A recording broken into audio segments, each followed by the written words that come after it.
恭喜恭喜恭喜！哇，屬兔嘅你簡直正啊！因為財運排第一，桃花排第二。點解咁正啊？因為今年係財運年，又加埋係天喜桃花喎。咁有桃花本來已經交際應酬，人緣好，對事業已經有幫助㗎啦。又加埋財運年，更加提高一線啦。咁如果你嘥秋冬天出世就勢如破竹啦，係咪？即使春夏天出世都唔使驚，頂得住頂得住啦。財運排第一，桃花排第二。即使你上班一做到啦，有桃花，人哋見你個樣順眼啲，你做嘢容易順利少少啦。如果收入唔穩定嘅自僱或者做生意人啊，更加容易傾得成生意。所以咁樣財運年係唔錯，桃花年係唔錯。如果你單身嚟到呢個天喜桃花呢，天喜都係正桃花，冇紅鸞咁重啫，都容易認識到一啲可以發展落去嘅感情。所以咁你要把握機會啦。咁如果你諗住今年結婚或者懷孕呢，天喜桃花都係一個適合嘅時機嚟㗎。咁你屬兔呢，尤其是個桃花月呢，去到呢個5月同11月仲重桃花月，咁其實全年都有桃花㗎啦，只不過特別要把握5月同11月重桃花月咁解啫。咁今年吉先有天德，天德逢凶化吉，能發空星之力。咁天德同月德都一樣嘅，因為天德同月德都係心慈報復心少，咁報復心少自然怨行少，怨行少就少結怨，就自然係逢凶化吉啦。咁仲有福星同福德貴人星，雖然福星福德普通貴人星，咁有貴人星都好過有小人星啦，係咪？咁你有桃花星，又有逢凶化吉嘅星，又有貴人星，所以星又唔錯，排位又唔錯。空星有咩？空星有捲舌，捲舌要口對口面對面同人嗌交，咁呢個都冇乜大問題啦，因為始終你桃花年，口對口面對面同人嗌交，可能轉頭人哋都唔記得咗嗌完交啦，可能轉頭又和好啦。無論男女關係又好，朋友關係又好，或者公司同事關係又好，今年咧即使有嗌交或者少少鬥嘴都啦，其實問題影響就唔大㗎。咁同埋今年有披麻，披麻唔係披麻戴孝嘅意思，披麻你多啲留意長輩身體啫。因為屬兔去到馬年，其實又冇乜特別大相沖㗎。咁長輩其實幾時都要留意㗎啦，尤其是我呢個年紀啊，你嗰個年紀就可能冇我咁嚴重啦。因為我呢個年紀啲長輩大部分都係好似咁啊，趌下行㗎啦。咁你都要留意長輩啦，尤其是長輩一跌親你就好大鑊㗎啦。所以咁你屬兔唯一要留意長輩身體，多啲關心佢，約佢食飯，其他就冇嘢啦。屬龍嘅你今年終於回歸平淡啦，因為2025咧你係重桃花年，咁喺2025重桃花年，如果把握得到或者結咗婚懷咗孕就 OK 啦。如果2025重桃花年都冇行啊，你要檢討下自己啦。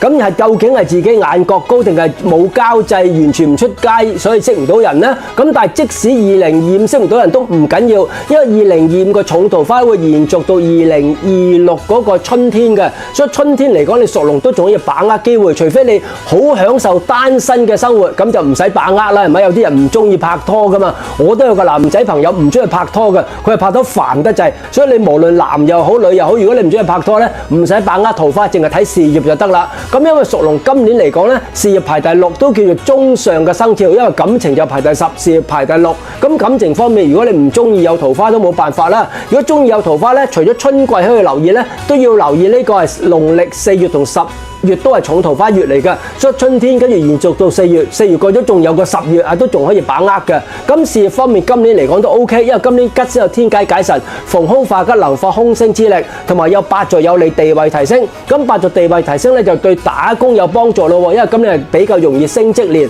咁升職同運氣就冇關係㗎，升職即係睇入係升職年，即使你生喺春夏秋冬好運或者衰運都啦，其實嗰個機會率係一樣嘅。反為做生意今年地位提升咧，只係有利呢個秋冬天出世嘅人。如果你係春夏天出世呢，咁你容易有名無利。咁有名無利都唔緊要嘅，先打好個名氣。咁因為你春夏天出世嘅人呢，係去到2028到2033就輪到你嘅運氣啦。咁打好名氣地位，咁28到33再進攻都 OK 嘅。所以咁呢個八座，如果係行緊運，當然勢如破竹；未行運到啦，先打好個名氣，咁名到嘅利就自然會跟住嚟㗎啦。咁空星有咩？空星係血刃，手腳容易受損傷。咁但係屬龍嘅你今年又唔係犯太歲，又唔係沖太歲，又唔係損傷年，咁你少嘅血刃星咧，可能行街撞親隻腳啊，切嘢切親少少嘅手指流少少血啦，就唔係咩嚴重意外損傷嚟㗎。咁如果你唔放心咧，都可以喺自己犯太歲、沖太歲月份，農曆3月、9月可以捐嚟洗牙化解都得嘅。咁仲有個星叫做浮沉，咁浮沉都啱㗎，因為你桃花排第10，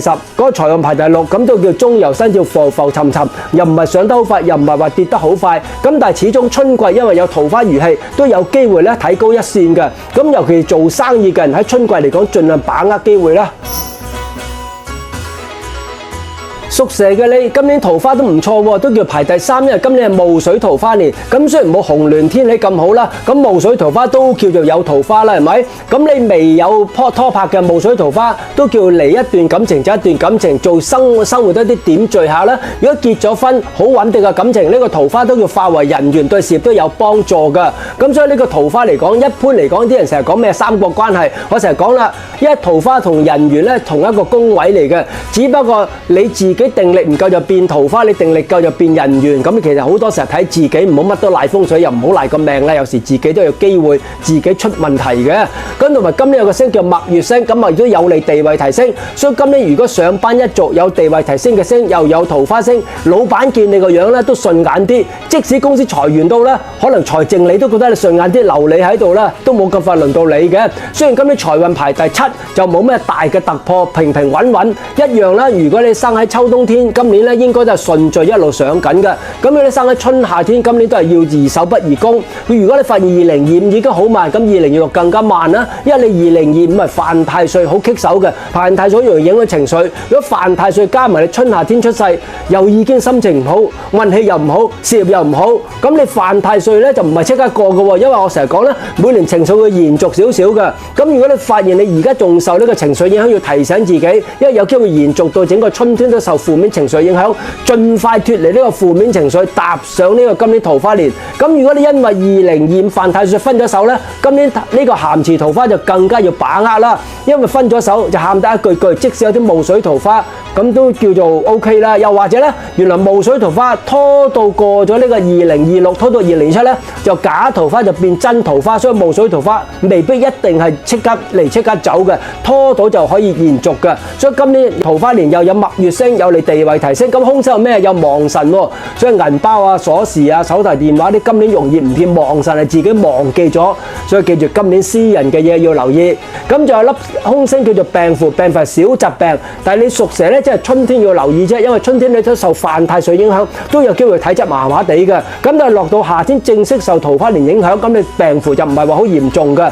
咁就天官符，天官符都係突如其來，官非是非，人事不和，咁呢個細嘅問題。呢個天官符只係影響春夏天出世嘅人，秋冬天出世嘅人可能完全係唔使理都得嘅。